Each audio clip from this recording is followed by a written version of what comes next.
All right, Michelle, Bobby, and Ken. If you guys did not hear the little robot, we are currently recording. How are you guys doing today? Good, Doing thanks. great. Awesome. I know I actually know that because you told me before we started recording, but Yeah. I too am doing great. Thanks for asking or not. You're welcome. But I'm excited to talk to you guys about your movie that I just watched. But my first question is, since it's H.P. Lovecraft, I want to know what sparked this particular project and who initially came up with it.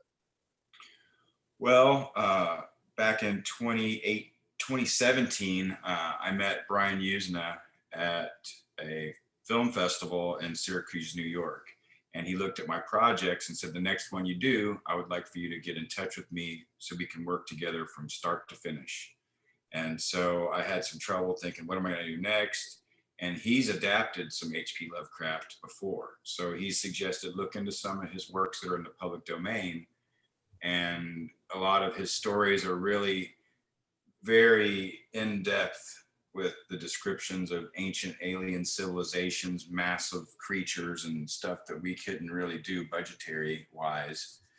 So we ended up settling on a story called The Dreams in the Witch House, which actually centers around a house.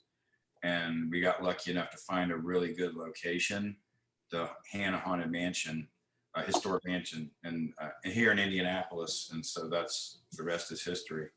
So how did you end up landing on just calling it Witch House rather than The Dreams of the Witch House?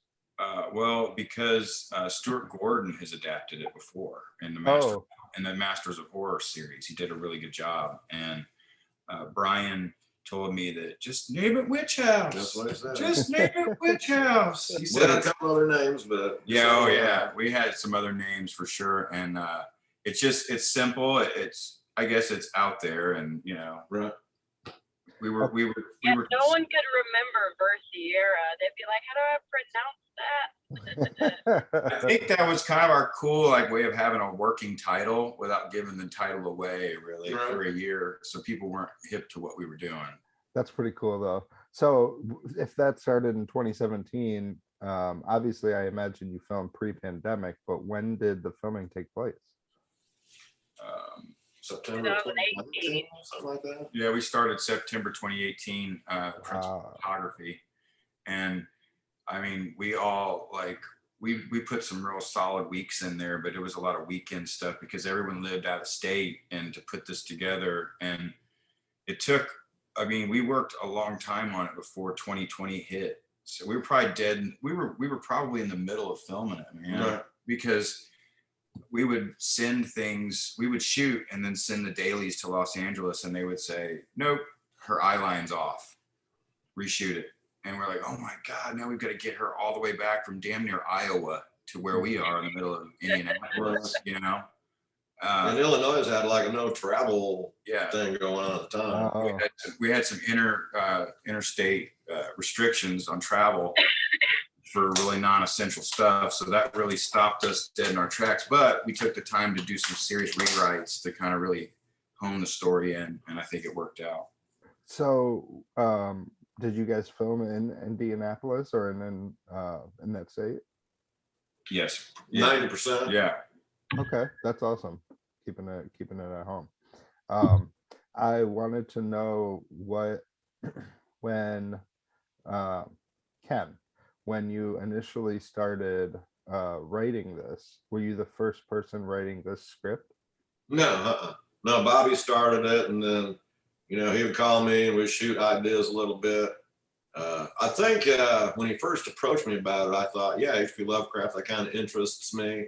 And then based on a story called Dreams in the Witch House. And so I think I did come up with the idea of having dreams inside dreams based on a story called Dreams in the Witch House. It just seemed very appropriate. So I'm curious, what other kind of H.P. Lovecraft stories did you research to do this particular movie? Or I read that story, and then I didn't really, I mean, Color in Space, Alien. I mean, there's so many different modern stories that have kind of worked the edges of Lovecraft a little bit, but I did study. I went and read about Lovecraft himself, issues with his parents.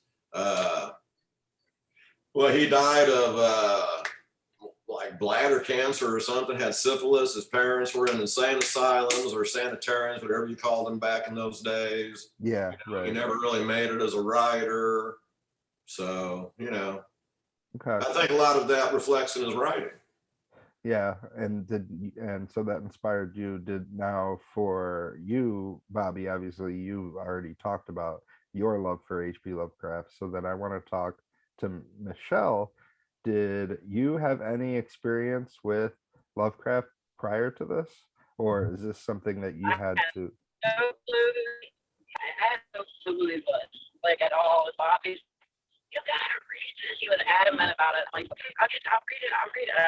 Finally, they're like, oh, so twisted and crazy. And it made me more interested in the movie itself. I see that, I'm like, oh, this is gonna be crazy. So now that you're not frozen, Yeah, can you say that again? can you try that again? I mean, I mostly understood. You said you had no idea who he was.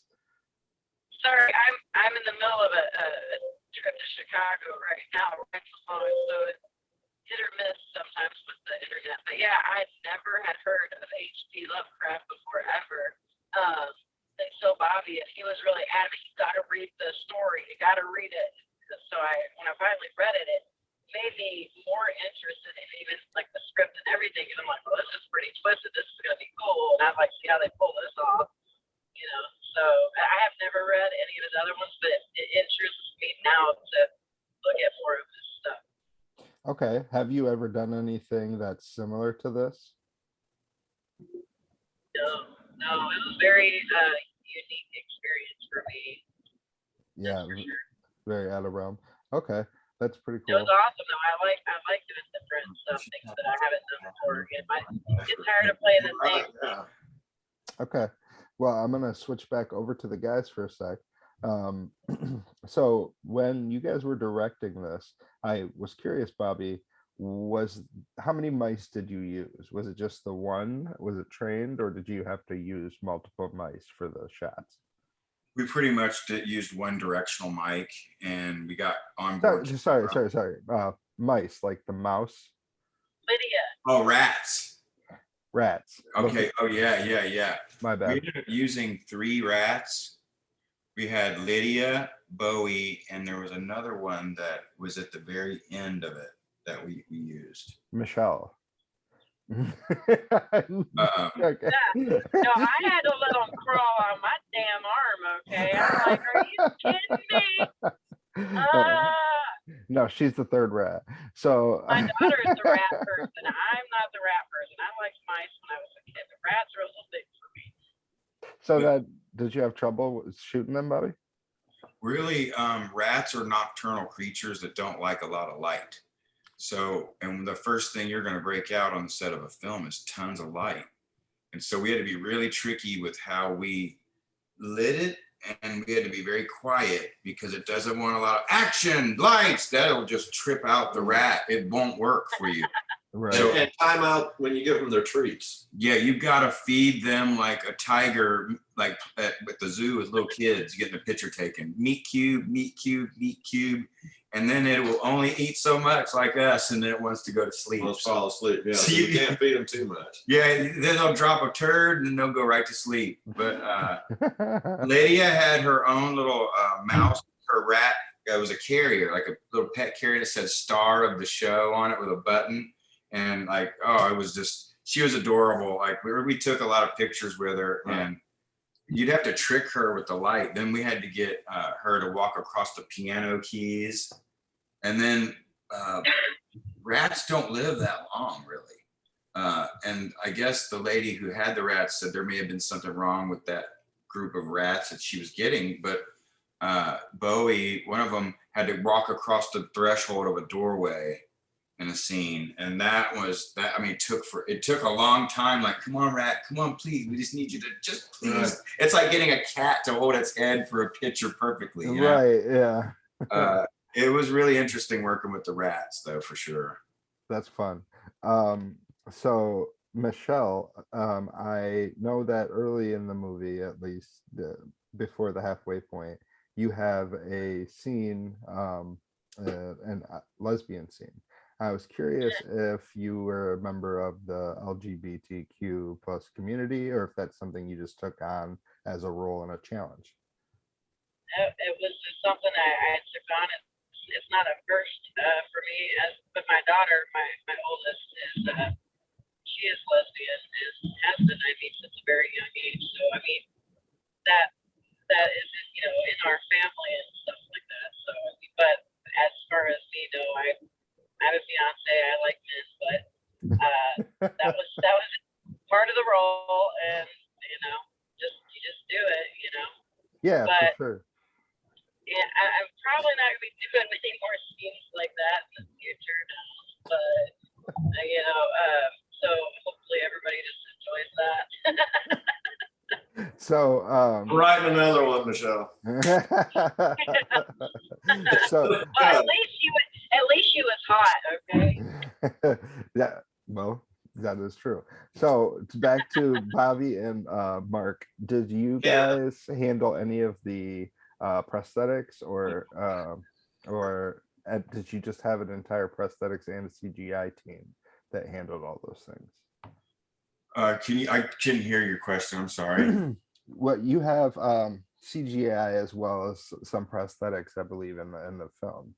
Did you have teams for each of those, or did you guys have a hand in any of that yourselves? We all had our hands in that stuff. It was such a massive undertaking. I mean, Michelle could tell you we had, I mean, well, we started off with molds for creatures and tentacles and things that never even made it in the final film. And so we would look at the stuff on film and think, oh, let's do it again, let's do it again. So a lot of ideas got started in my garage and on paper, and we literally were pouring bunches of latex, and then the stuff that we could take it so far, but then Mark Wellington, our colorist, our lead colorist guy, he's the one that would do the face transformations and the end, you know, that I'm not going to give away right now. But he did a lot of the helping with those dream sequences to really pull them tight together so that they weren't just a muddle of images, you know. Right. And can I ask, who was the idea of the way that the like moon type thing depicted for the space time, was the way that that was depicted, was that something that came from the source material, or was that an idea on your part as the director? Well, I think when we were putting together the film, the rough cut, we were looking at ways to start the film, like a cold start, you know, some way to familiarize the audience with Lovecraft. If you've never heard of him before, it'd be good to put a cool quote out there. Right. And then that image really sells that, you know, it just kind of looks like something is upset in the universe, like in the calendar year, something is about to happen. It's like we're setting the tone for the, you know, But he's talking about the bubble, where Michelle's swimming in the bubble. Oh, you're talking, okay. Oh, wow. Okay, so that right there, kind of, we really didn't have. Thank you, Ken. Yeah, thanks. Yeah, because there's so many bubbles and things. Oh, it's okay. No, I love the quote too. But the first bubble, when we first started filming, and we had Michelle in the water, that was one of the first things we filmed. And then Bobby cut a little something together, and he just kind of threw that bubble out there just for fun. And we all liked it. And Brian Usna said he didn't understand it, but he likes the bubble. So we decided to throw it in a few places here and there, you know, where we thought it made sense, and it worked. It was definitely one of my favorite parts. I love that. Thank you. That's you know, because we had to be real creative with how we're moving dimensions and time, because we didn't want it to look. We've seen some Lovecraft projects that look like a video game, like someone trapped in a complete green screen video game with, you know, just really crazy creatures, and we didn't want to make it corny as much as possible. Right. So the practical stuff, these girls were really with the contacts and just the real lunging and acrobatic stuff that, you know, Michelle's flying off of stuff. I mean, we literally had her jumping out of a pond in the middle of the night with these contacts on with a dagger that never made it to film. That is like true. The outtakes, if anybody seen just that one outtake, they're like, that's outtake. I gotta see this movie now because that scene was insane. So Yeah. Michelle, you had blood on your face at certain points in the film. What was that actually, just out of curiosity? Like, what did you actually have on your all over your mouth and nose?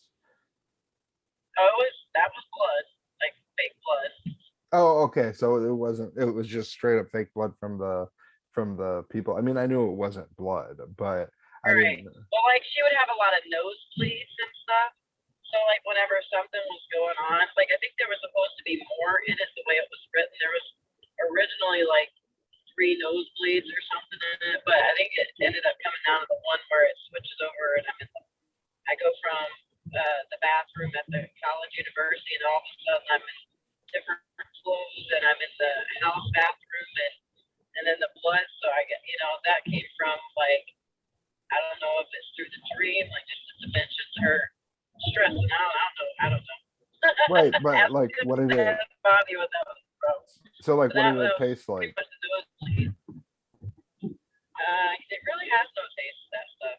Like No. my fake blood sometimes that I make for stuff, I use sugar-free syrup, and that tastes good. So if you ever want to do the fake blood coming out of the mouth, sugar-free syrup with the food color, that's the best. So It tastes the best. So, Bobby, did you do most of the shooting at night?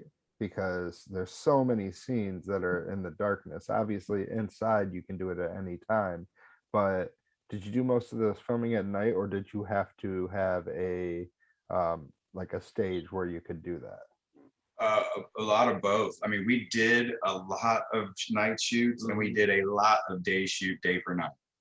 And the night shoots were really crazy because in the winter months when we're shooting in the fall, it's wonderful because we can get started around 6 or 7. But in June, July, August, we were sitting around till 10 o'clock at night waiting for it to get started, to get dark so we can start shooting. And then we've got a wrap by 2, 3 in the morning. Everyone's exhausted. But Right.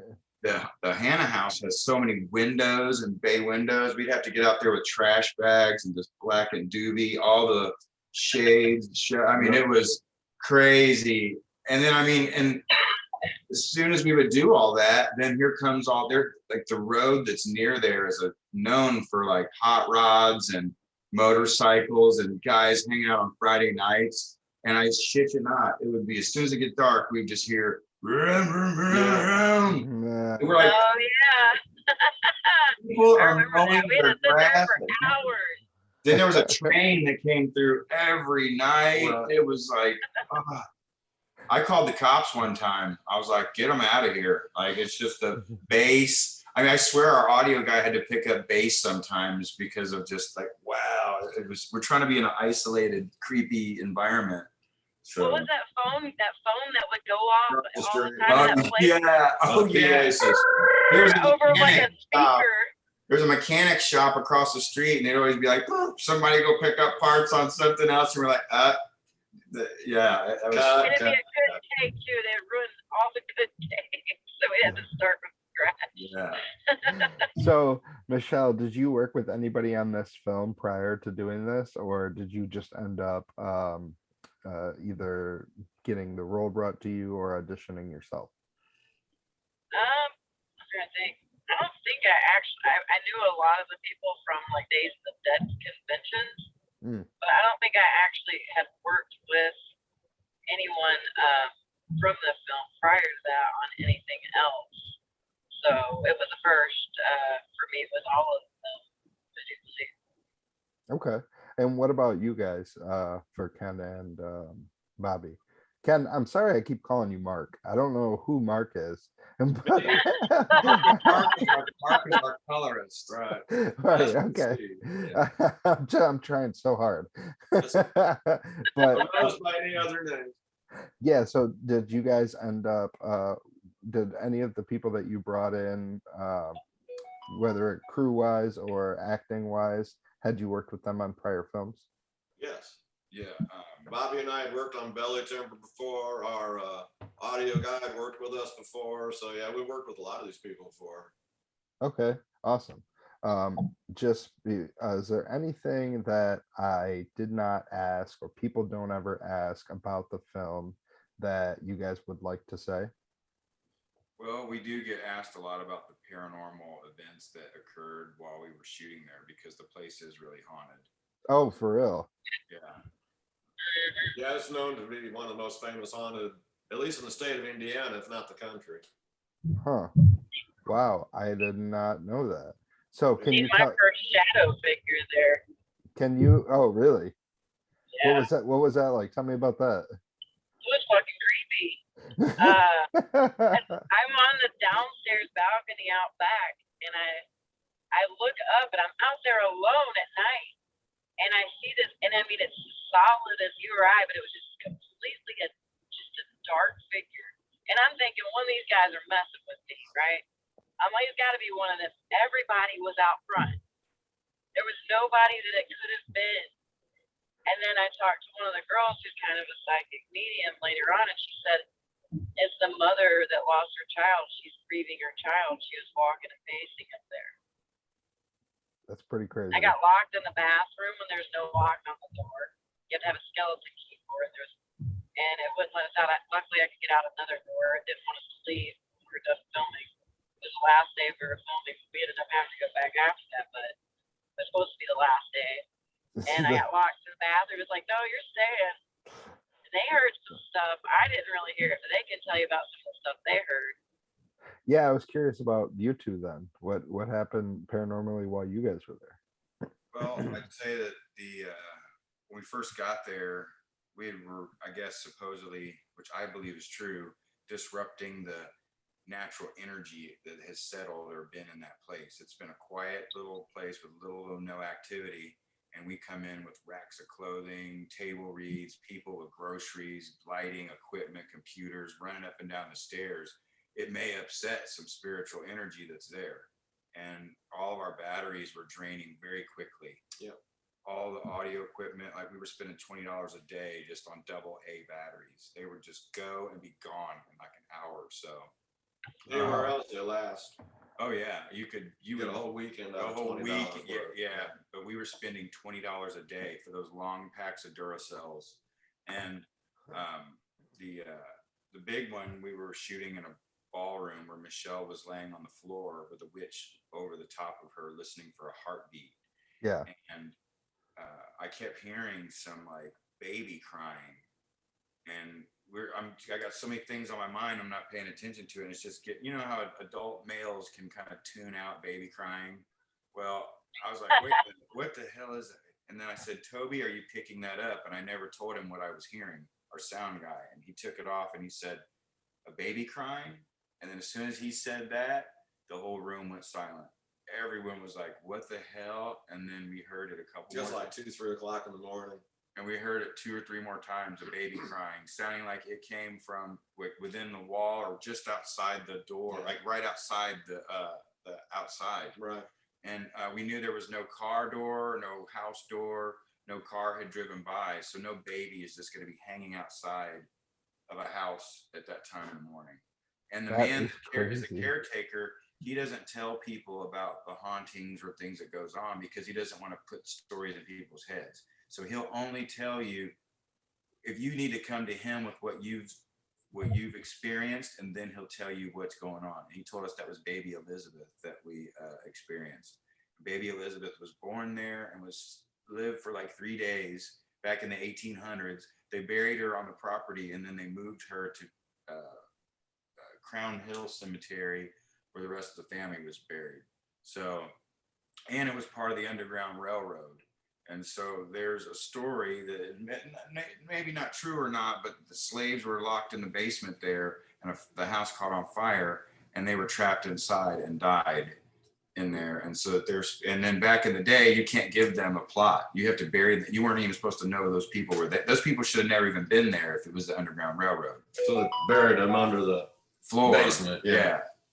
So there's just a lot of things about that house that really helped the atmosphere environment of shooting that film and giving it a real creepy vibe. I'll tell you another thing.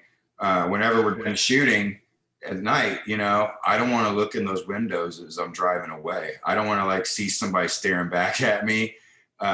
I don't want to sit there. I'll text later. If they're leaving, I'm leaving too. I'm not going to get left and be the only, and like, I didn't like setting the alarm at night by myself. I was like, let's get the fuck out of here. I'm pressing this shit. Someone's staying right on the outside of the fucking door. I don't care. I'm not playing it. And I don't believe in that sort of stuff. But every time I had to go up in the attic by myself after everybody else was gone, I'm like, all right, guys, it's just me. We'll be out of here in a minute. Don't freak out. I mean, I don't believe in it, but yeah, I'm talking to them, so just Right. Yeah.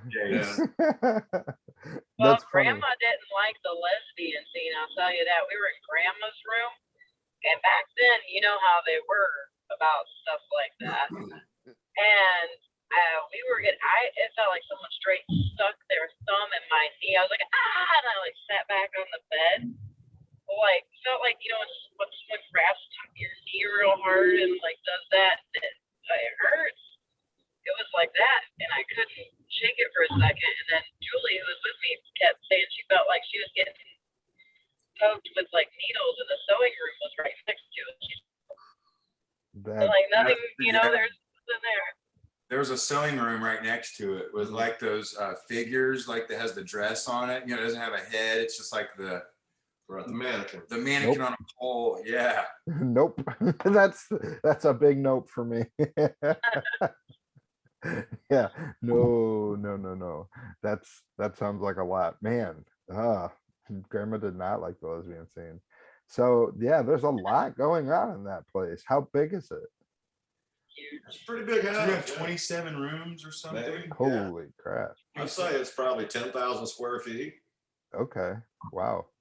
It's got an attic all the way to the top. Well, that's not counting where the slaves and there's another section of that house and then a couple outbuildings too. So there's a servant quarters. Yeah. There's a milk room, a sausage house, smokehouse or something. Right. Slaves' restrooms or where they would wash up at. So it's a big piece of property. And he owned like a big portion of property that now is where the highway is back in those times. And so his farm fields are still on the property. And so those have to be mowed it's grass now, but long ago it was a huge farm and that's what fed all the people there, Yeah. So, okay. Light spoiler alert for anybody who has not seen the movie. My question is, obviously at the end, we see Alice, she's pregnant. She has a look on her.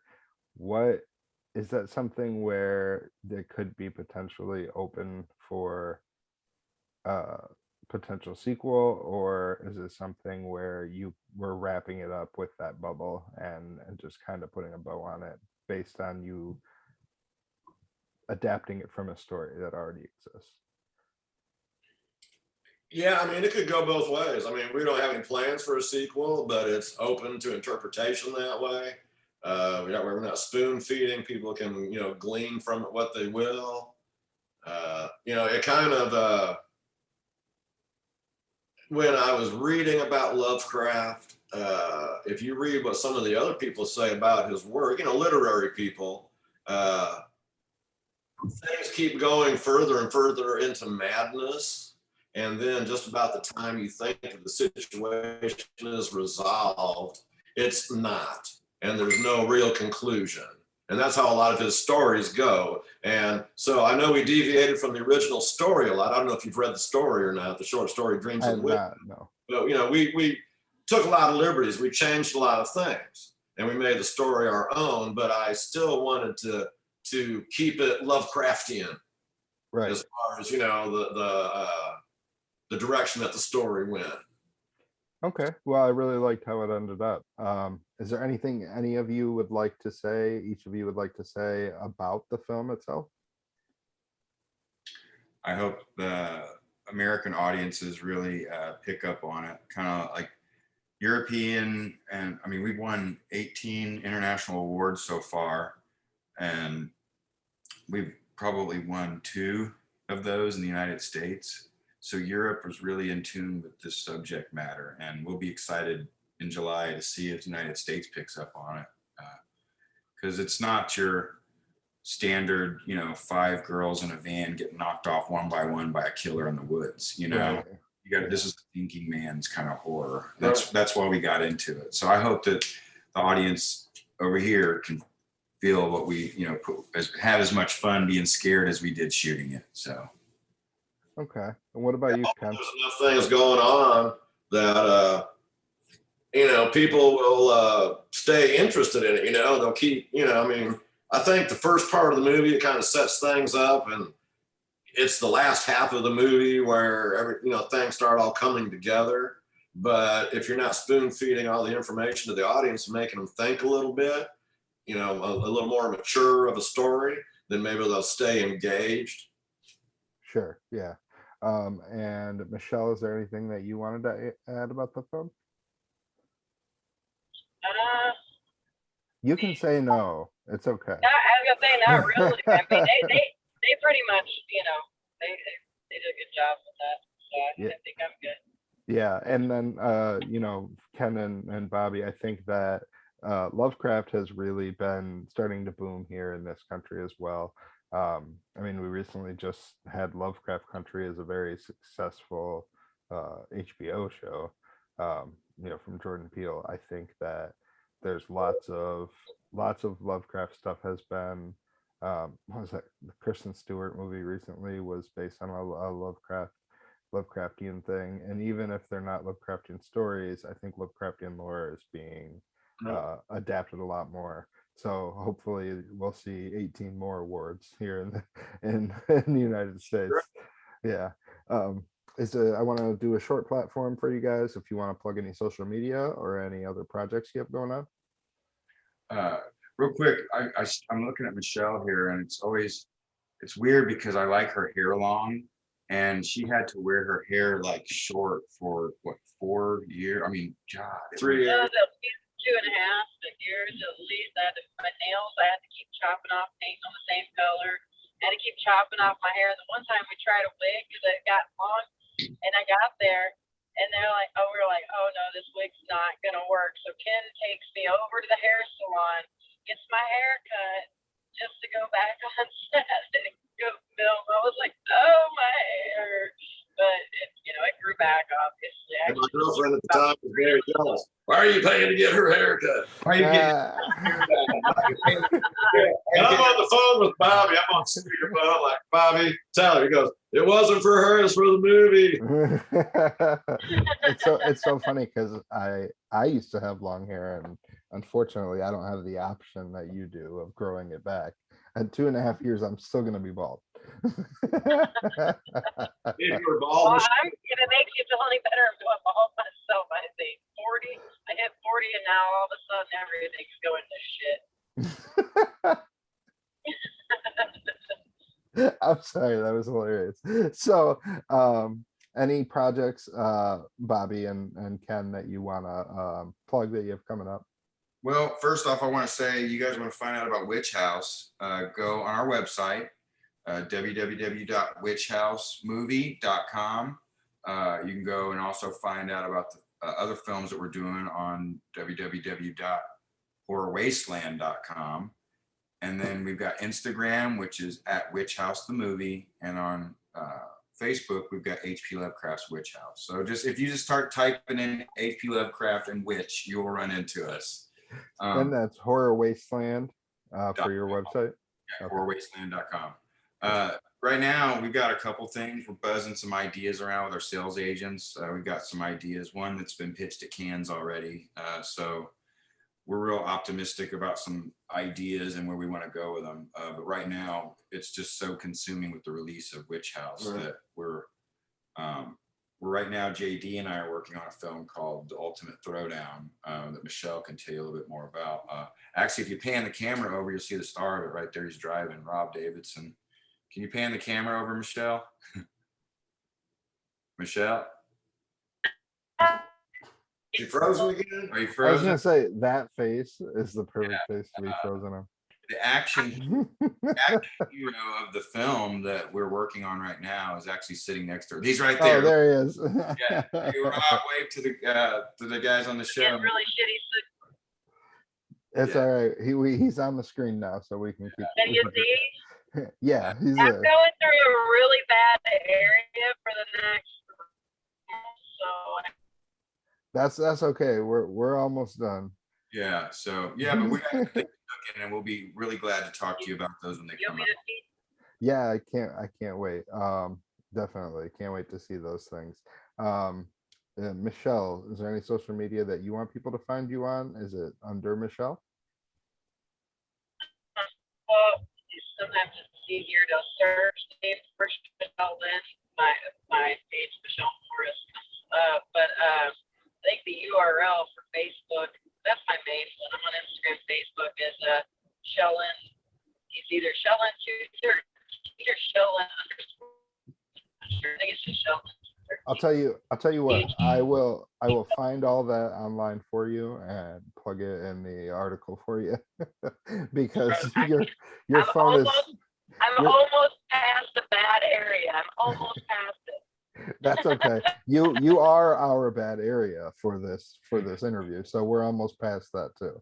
Oh, well, thank you. Thank you very much. Yeah, no, I told you I was going to give you shit. So, so I that still have hair. that's okay. That's fair. You win. You play that game. Yeah, you got me. You got me. That wraps up pretty much everything I have. I appreciate you guys taking the time to You want speak me with to- me. That what's that? What'd you say, Michelle? Oh, We're no, not past that bad area yet. Yeah, we still can't hear you. It's it's all okay. good. Yeah.